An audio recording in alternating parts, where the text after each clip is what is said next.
ભરૂચની ઝઘડિયા જીઆઈડીસીમાં ચર્ચાસ્પદ બનેલા આમ આદમી પાર્ટીના લાફા કાંડ મામલે પોલીસે વધુ કાર્યવાહી હાથ ધરી છે।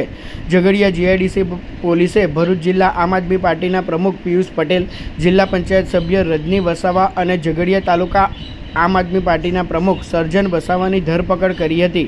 ધરપકડ બાદ ત્રણેય આરોપીઓને ઝઘડિયા કોર્ટમાં રજૂ કરવામાં આવ્યા હતા। કેસની તપાસ માટે પોલીસે રિમાન્ડની માંગણી કરતા ત્રણેય આરોપીઓના 2 દિવસના પોલીસ રિમાન્ડ મંજૂર કરાયા છે। ઉલ્લેખનીય છે કે એપ્રિલ 2024માં ઝઘડિયા જીઆઈડીસીમાં આવેલી મેટ્રોપોલિટન એક્ઝિકેમ કંપનીમાં આગ લાગવાની ઘટના બાદ પોલીસ અને એક વ્યક્તિ સાથે થયેલી તકરારના મામલે ગુનો નોંધાયો હતો। આ ઘટનાને લઈને પોલીસે તપાસ શરૂ કરી હતી।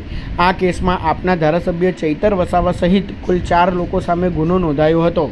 હાલ પોલીસ રિમાન્ડ દરમિયાન આરોપીઓની પૂછપરછ કરીને સમગ્ર મામલાની વધુ તપાસ હાથ ધરવામાં આવી છે।